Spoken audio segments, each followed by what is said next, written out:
বহুল প্রতীক্ষার পরে সিয়াম আহমেদ অভিনীত রাক্ষস মুভিটি চলে এসেছে। তো আমিও চলে আসলাম এটার এক্সপ্লেইন নিয়ে।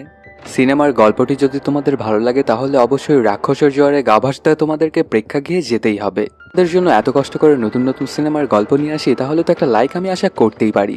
কোনো স্পয়লার না দিয়ে আর চ্যানেলটা সাবস্ক্রাইব করে চলো তাহলে গল্পের গভীরে ঢুকে পড়া যাক। সিনেমার শুরুতেই আমরা একটা কলেজের শিক্ষককে দেখতে পাই। ওর নাম রুশো। ও সে অত্যন্ত গম্ভীর একজন টিচার। আসলে যেমন অনেক টিচারই থাকে অনেক কলেজেই, ওর চেহারা দেখে স্টুডেন্টরা তো একদম ভীত সন্ত্রস্ত হয়ে যেত এবং তাদেরকে তটস্থ করে রাখত। একদিন রুশো ক্লাস নেওয়া অবস্থায় জানতে পারে কলেজের এক বখাটে ছেলে তার ছাত্রীর বিকিনি পরা আপত্তিকর ছবি এঁকে তাকে ব্ল্যাকমেল করার চেষ্টা করছে। কিছুক্ষণ খোঁজবাজ করার পরে সেই ছেলেটাকে অবশ্য ধরেও ফেলে রুশো। তারপর সবার সামনে তাকে প্রচণ্ড মারধর করতে থাকে। ওকে এতটা নিষ্ঠুরভাবে মারধর করে যে ছেলে চিরতরে পঙ্গু হয়ে যায়। অন্য একজন ছাত্রীকে ব্ল্যাকমেল করাতে রুশো যেমন ব্যবহারটা করলো, এটা দেখে তো কলেজের সব ছাত্রছাত্রী ওর ওপরে ভয় পেয়ে যায়। আসলে রুশো কলেজে সেভাবেই নিজেকে উপস্থাপন করত যেন সে নিজে একাই 100। এর মধ্যেই কলেজের নতুন স্টুডেন্টদের ভর্তি কার্যক্রম শুরু হয়। নতুন ছাত্রী হিসেবে কলেজে ভর্তি হয় এই গল্পের নায়িকা জুলিয়েট। জুলিয়েট আসলে পড়াশোনায় একদমই কাঁচা, একদম বলদ টাইপের ছাত্রী। সে কিছুই পারত না। পড়াশোনায় কাঁচা হলেও দেখতে সে ছিল অত্যন্ত সুন্দরী, আর স্বভাবে সে ছিল একদমই চঞ্চল প্রকৃতির। সবাই জুলিয়েটকে দেখে হা করে তাকিয়ে থাকতো ওর দিকে, কিন্তু জুলিয়েট কাউকেই পাত্তা দিত না। সে সারাক্ষণই রুশো স্যারকেই দেখত, যেন রুশোর উপরে তার একটা ক্রাশ রয়েছে। মূলত জুলিয়েট তার প্রেমের ফাঁদে রুশো স্যারকে ফাঁসাতে চায় পরীক্ষায় ভালো নম্বর পাওয়ার জন্য। এজন্য জুলিয়েট নানা অঙ্গভঙ্গি করত স্যার রুশোকে পটানোর জন্য। রুশো সবকিছু খেয়াল করলেও বাইরে থেকে একদমই নির্বিকার থাকে। সে কোনো প্রকারে পাত্তাই দিতে চায় না জুলিয়েটকে। জুলিয়েটও তো নাছোড়বান্দা, সে কোনোভাবেই রুশোর পিছু ছাড়তে চায় না। একদিন রুশো ক্লাস শেষে গাড়ি নিয়ে বাড়ির উদ্দেশ্যে বের হলে জুলিয়েটও গাড়িতে উঠতে চায়, বলে তাকে যেন সে বাসায় ড্রপ করে। জুলিয়েট অনেকক্ষণ যাবৎ ঘ্যান ঘ্যান করায় রুশো আর না করতে পারে না ওকে, তার গাড়িতে উঠিয়ে নেয়। নির্জনে ওরা দুজনে একটা শুনশান রাস্তা দিয়ে যাচ্ছিল। এভাবে যেতে থাকলে জুলিয়েট তার চাল চালছিল। সে বিভিন্ন অঙ্গভঙ্গির মাধ্যমে আবারও রুশো স্যারের দৃষ্টি কেড়ে নেওয়ার চেষ্টা করতে থাকে। এমনটা করতে করতে এক পর্যায়ে সে সফল হয়ে যায়। জুলিয়েটের এমন কর্মকাণ্ডে রুশো তার উপরে নিয়ন্ত্রণ হারিয়ে ফেলে এবং জুলিয়েটকে নিবিড়ভাবে চুম্বন করে বসে।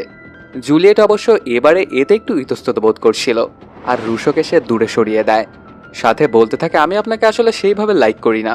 আপনার দৃষ্টি আকর্ষণ করেছিলাম শুধুমাত্র পরীক্ষাতে ভালো নাম্বার পাওয়ার জন্য। তাছাড়া আমি আপনাকে ভালোবাসি না, এই সবটাই ছিল একদম দুষ্টুমি।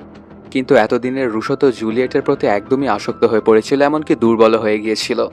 আসলে রুশো অনেক আগে থেকেই জুলিয়েটকে দেখেই পছন্দ করে ফেলেছিল, কিন্তু কোনো পাত্তা দেয়নি ওকে।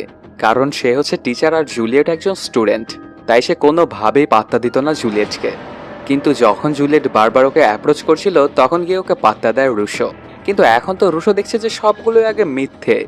তবে রুশো একদমই চুপচাপ থাকার পাত্র নয়। জুলিয়েটের ওপরে ভয়ঙ্কর অধিকার খাটানো শুরু করে দেয় রুশো। জুলিয়েট যেখানেই যেত সেখানেই গিয়ে পৌঁছাতো রুশো। কলেজে জুলিয়েটের ওপর রুশো এক প্রকার প্রভাব বিস্তার করতে থাকে। এভাবে দিন কাটতে থাকলে রুশো আস্তে আস্তে জুলিয়েটকে আরো বেশি ভালোবাসতে থাকে। একদিন রুশো জুলিয়েটকে সারপ্রাইজ দিতে চলে যায় তার বাড়িতে, কিন্তু ওর বাসায় গিয়ে রুশো জানতে পারে জুলিয়েট বাসাতে নেই। তাই ফোন করে জুলিয়েটের এক বান্ধবীকে, জিজ্ঞেস করে জুলিয়েট কোথায় গেছে। যেহেতু রুশো ছিল ওদের টিচার, এর জন্য ওর কাছে মিথ্যে কথা বলতে পারে না সেই মেয়েটা। তাই ভয়ে ভয়ে রীতা জানায় জুলিয়েট গিয়েছে স্থানীয় কুখ্যাত অপরাধী সোহেল মণ্ডলের কাছে। আসলে তার সাথে সে বাইরে ঘুরতে গিয়েছে। জুলিয়েট অনেক আগে থেকেই সোহেলকে ভালোবাসতো, যা তার ফ্রেন্ডরা জানে কিন্তু অন্য কেউই জানে না। কিন্তু রুশো যখন সোহেলের কথা জানতে পারে এবং জুলিয়েট যে সোহেলের কাছে গেছে এটা জানতে পারে, তখন রুশোর মাথা খারাপ হয়ে যায়। এমনিতেই রুশো ছিল অত্যন্ত রাগী এবং ভয়ঙ্কর একজন মানুষ। জুলিয়েটের এই কর্মকাণ্ড রুশোকে আরো বেশি রাগান্বিত করে ফেলে। রাগ এবং ঈর্ষা নিয়ে রুশো ওয়েট করতে থাকে জুলিয়েটের বাড়ির সামনে। অনেক সময় কেটে যায়, তারপরেও জুলিয়েট বাড়িতে ফেরে না। এত অপেক্ষা করাতে রুশোর রাগ যেন আরো কয়েক গুণ বেড়ে যায়। এভাবে কেটে যায় আরো কিছুক্ষণ। তার কিছুক্ষণ পরে জুলিয়েট বাসায় এসে পৌঁছে। তখন রুশোর সাথে কোনো কথা না বলেই ওকে পৈশাচিক মারধর করতে শুরু করে। এরপর জুলিয়েট সহ ওর মতো সকল মেয়েদেরকেই আজে বাজে কথা বলতে শুরু করে। ওদের যে টাকার প্রতি কি পরিমাণ লোভ এটা নিয়ে কথা বলতে থাকে। তোরা আসলে টাকা পেলে কুত্তার পা চাটতেও ভাববি না। এলাকার গ্যাংস্টার সোহেল মণ্ডলের কাছে এই টাকা আছে বলে আজ তুই তার হয়ে গেছিস।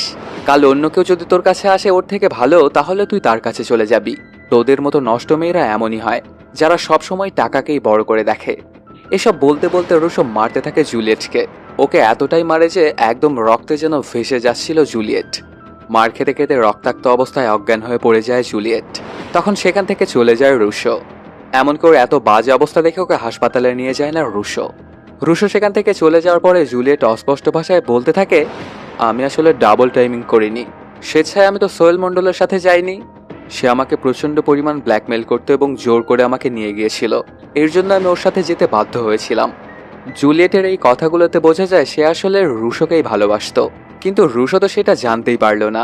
উল্টো বিশ্বাসঘাতকতার ট্যাগ লাগিয়ে দিয়ে রক্তাক্ত করে চলে গেল। এরপর কেটে যায় অনেক কয়দিন। জুলিয়েট এখন আগের থেকে অনেকটাই সুস্থ। জুলিয়েট সুস্থ হয়ে উঠলে সোহেল মণ্ডল আবারও নজর দেয় জুলিয়েটের দিকে। অনলাইনে জুলিয়েটের বিভিন্ন ছবি দেখে ওর দিকে বাজে নজর দিতে থাকে সোহেল। মনে মনে ঠিক করে আজকে তার একে লাগবেই, তাই তার বিশ্বস্ত সহযোগী জিল্লুকে পাঠায় জুলিয়েটকে তুলে আনার জন্য। জিল্লু তাই সোহেল মণ্ডলের আদেশ পেয়ে চলে আসে জুলিয়েটের বাসায়, আর সেখান থেকে উঠিয়ে নিয়ে চলে আসে এর কাছে। সোহেল এবার জুলিয়েটকে সামনাসামনি দেখে তো আরও যেন তালমাটাল অবস্থা হয়ে যায় ওর। জুলিয়েটকে সরাসরি সে কুপ্রস্তাব দিয়ে বসে, কিন্তু জুলিয়েট তো আসলে রুশোকে সত্যিকারের ভালোবাসতো, তাই সোহেল মণ্ডলের কুপ্রস্তাবে সে না করে দেয়। সেই সাথে তাকে নিজের বাড়িতেও রেখে আসতে বলে জুলিয়েট। এই ব্যাপারটাতে অনেকটাই রাগান্বিত হয়ে যায় সোহেল মণ্ডল আর হুমকি দিতে থাকে জুলিয়েটকে। বলে, তুই কি জানিস আমার এই আস্তানার নিচে কিন্তু অনেক মেয়েরই লাশ পোতা আছে। শুধু তাই নয়, পুঁতে রাখার আগে সবার স্বাদ কিন্তু আমি গ্রহণ করেছি। এখন যদি তুই রাজি না হস তাহলে তোর সাথেও একই রকমই কর্মকাণ্ড করব আমি। এইসব কিছু শুনে জুলিয়েটের আর বুঝতে বাকি থাকে না যে পরিস্থিতি যত সামনের দিকে আগাচ্ছে ততই ঘোলাটে হয়ে যাচ্ছে। কি করবে সে কিছুই বুঝে উঠতে পারছিল না। তারপর জুলিয়েট খেয়াল করে দেখে ওর বাড়িতে সোহেল মণ্ডলের দাদি আছে, তাই ওর কাছে চলে যায় নিজে বাঁচার জন্য। নিজেকে সতী সাবিত্রী রাখার জন্য দাদির কাছে গিয়ে সাহায্য চাইতে থাকে জুলিয়েট, কিন্তু লাভ তেমন একটা হয় না। আসলে সোহেল মণ্ডলের দাদি ছিল ওর থেকেও কয়েক গুণ বেশি খারাপ। ওর নাতির আনন্দের জন্য সে সবকিছু করতে প্রস্তুত। সে জুলিয়েটকে বাঁচানো তো দূরের কথা, বন্দুকুচারও জুলিয়েটকে ভয় দেখাতে থাকে। সেই সাথে ওকে সোহেল মণ্ডলের কাছে থাকতে বলে, না হলে ওর পরিবার সহ ওর বন্ধু বান্ধব সবাইকেই মেরে ফেলার হুমকি দেয় দাদি। এই জন্য আর অন্য কোনো উপায় না থাকায় সোহেল মণ্ডলের বাড়িতেই বন্দি জীবন কাটতে থাকে জুলিয়েটের। এভাবেই কেটে যায় কয়েকদিন। হঠাৎ করে একদিন সোহেল মণ্ডল এবং তার পুরো গ্যাং মিলে জুলিয়েটের সঙ্গে সেই খারাপ কাজটা করে। ওর ইচ্ছার বিরুদ্ধে গিয়ে ওর সাথে সবাই মিলে জোর জবরদস্তির সহ ওই খারাপ কাজ করতে থাকে। তারা বারংবার এই কাজটা করেছিল ওর সাথে। মূলত সোহেলের প্ল্যানই ছিল এইটাই, কারণ একবার সে যে মেয়ের দিকে তাকায় তাকে শেষ করেই তারপরে ক্ষান্ত হয় সোহেল। ওরা পুরো গ্যাং মিলে জুলিয়েটের সাথে এই কাজগুলো করাতে পুরো রক্তাক্ত অবস্থা হয়ে যায় জুলিয়েটের। তখন রাস্তার এক পাশে এরকম অবস্থাতেই ফেলে দিয়ে চলে যায় ওরা। এর মধ্যে এই খবরটা রুশো পেয়ে যায় এবং ছুটে আসে জুলিয়েটের কাছে। এখান থেকে রুশোই জুলিয়েটকে উদ্ধার করে নিয়ে আসে হাসপাতালে। ওর চিকিৎসা চলতে থাকে। ওর অবস্থার খানিকটা উন্নতি হওয়ার পরে রুশো জুলিয়েটের কাছে গিয়ে বলতে থাকে, সোহেল মণ্ডলকে মেরে তার রক্ত দিয়ে যতক্ষণ না আমি গোসল করব ততক্ষণ আমার কোনো শান্তি নেই। আর ওর রক্ত দিয়ে গোসল করার পরে তোমাকে আমি বিয়ে করব, এটা আমার প্রতিজ্ঞা। তুমি একদম চিন্তা করো না, আর তোমাকে আমি কিছুই হতে দেব না। আর রুশোর কথা এবং কাজের মধ্যে ছিল খুবই মিল। একটা বালতি এবং একটা বন্দুক নিয়ে সোজা হানা দেয় সোহেল মণ্ডলের রাস্তানায়। এখানে সেই তাণ্ডব লীলা শুরু করে দেয় রুশো। এক এক করে সোহেল মণ্ডলের অনেকগুলো সহকারীকে মেরে ফেলে রুশো। এতগুলো মানুষও যেন রুশোর কাছে কিছুই নয়। চোখের পলকেই সেখানে প্রায় সবাইকেই মেরে ফেলে রুশো। এরপর গিয়ে ধরে সোহেল মণ্ডলকে। শুরু হয়ে যায় ওদের দুজনের মধ্যকার হ্যান্ড ফাইট। ওদের দেখে মনে হচ্ছিল যেন বাঘে সিংহে লড়াই, কেউই যেন কারো চাইতে কম নয়। অনেকক্ষণই ওদের দুজনের মধ্যকার ফাইটটা চলে, কিন্তু সোহেল মণ্ডল কোনোভাবেই রুশোর সঙ্গে পেরে ওঠে না। রুশোর কাছে প্রচণ্ড মার খেয়ে সোহেল মণ্ডল আধমরা অবস্থায় নিচে পড়ে থাকে। তখন রুশো তার বন্দুকটা হাতে নেয় আর সোহেল মণ্ডলের মেশিনে গুলি করে সরাসরি। কয়েক সেকেন্ডের রক্তক্ষরণের মাধ্যমে মারা যায় সোহেল মণ্ডল। এই ব্যাপারটাতে রুশো আবার মোটামুটি অনেকটাই খুশি হয়ে যায়, আর সে খেয়ালই করে না যে পিছন থেকে কেউ একজন তাকে মারতে যাচ্ছে। ঠিক তখনই চলে আসে জিল্লু। আসলে বরবাদে আমরা যে জিল্লুকে দেখেছিলাম এটা সেই জিল্লুই। সে এসেই ওই চেলাটাকে মেরে রুশোকে বাঁচিয়ে নেয়। আসলে জিল্লু যেখানে কেন এসেছে সেটা তোমরা একটু সামনের দিকে গিয়েই জানতে পারবে। সোহেল মণ্ডলকে মেরে ফেলার পরে ওর রক্তগুলো একটা বালতিতে তুলে এবং সেটা দিয়ে গোসল করে নেয়। যেহেতু রুশো প্রভাবশালী গ্যাংস্টার সোহেল মণ্ডলকে মেরেছে, তাই রুশোকে মারার জন্য অনেকেই ওর পিছু লাগে। এতে রুশো গ্যাংস্টারের নাম লেখায়। আসলে সোহেল মণ্ডলকে মারায় অলরেডি রুশোর নাম ডাক হয়ে গিয়েছিল। সে এখন হয়ে গিয়েছিল সোহেল মণ্ডলের চাইতেও বড় গ্যাংস্টার, তাই অটোমেটিকলি ওর দলে অনেক লোকজনই হয়ে যায়। রুশো এবার শিক্ষকতা বাদ দিয়ে ফুল টাইম গ্যাংস্টারের খাতায় নাম লেখায়। আর ধীরে ধীরে আন্ডারওয়ার্ল্ডের ডন হয়ে ওঠে। সবাই রুশোকে দেখলে সালাম দিত এবং ভয়ে ভয়ে থাকতো, কারণ এই রুশো ছিল অন্যান্য গ্যাংস্টারের থেকে অনেক বেশি ভয়ঙ্কর। এর পরপরই দেখা যায় রুশোর বাবা আলিরাজকে, যে আসলে দেশের সবচেয়ে বড় অস্ত্র উৎপাদনকারী প্রতিষ্ঠানের মালিক। চারিদিকে অনেক নাম ডাকা সে ওনার। বরবাদের রানিয়ার মির্জা মারা যাওয়ার পরে জিল্লু তার বিশ্বস্ত বসকে হারিয়ে একাকী হয়ে পড়ে। তখন আলিরাজ তার পিএস হিসেবে জিল্লুকে অ্যাপয়েন্ট করে। সেদিন রুশোকে বাঁচাতে সোহেল মণ্ডলের রাস্তানায় জিল্লুকে রোর বাবাই পাঠিয়েছিল। যেহেতু রুশো এখন আন্ডারওয়ার্ল্ডের ডন, তাই তার শত্রুও প্রচুর। তাই আলিরাজ তার জীবন রক্ষার কথা ভেবে জিল্লুকে রুশোর বডিগার্ড বানায়। যদিও প্রথম প্রথম জিল্লু রুশোর বডিগার্ড হতে চায়নি, কারণ এখনও সে আরিয়ান মির্জারই ভক্ত ছিল। কিন্তু আলিরাজ অনেক করে জোরাজুরি করাতে সে রুশোর বডিগার্ড হতে রাজি হয়। আর রুশো জিল্লুর মতো এত বিশ্বস্ত একটা বডিগার্ড এবং পিএস পেয়ে খুশি। এর মধ্যেই দেখা যায় রুশোর বিয়েটা নিয়ে ওর পরিবারের মধ্যে ঝামেলা বেঁধে যায়। রুশো বিয়ে করতে চায় জুলিয়েটকে। রুশোর চাচা আবার তার নিজের মেয়ের বিয়ে দিতে চায় ওর সাথে। এই নিয়ে দুই পক্ষের মধ্যে ঝামেলার শুরু। তখন রুশো তার চাচাতো বোনের এক গোপন সম্পর্কের কথা ফাঁস করে দিয়ে অপমান করে ওর চাচাকে। ওর চাচাতো বোনের যে অন্য একটা জায়গায় অ্যাফেয়ার আছে সেইটাই সে প্রকাশ করে। আসলে ওর চাচা ছিল ওদের চাইতে অনেক বেশি ধনী। রুশোর থেকে নিজের মেয়ে সম্পর্কে এসব কথা শুনে চাচা অনেক রেগে যায় রুশোর ওপর। এমনকি রুশোর বাবা মাকে নিচু জাতের সঙ্গে তুলনাও করে। এই অপমানগুলো কোনোভাবেই সহ্য করতে পারছিল না রুশো।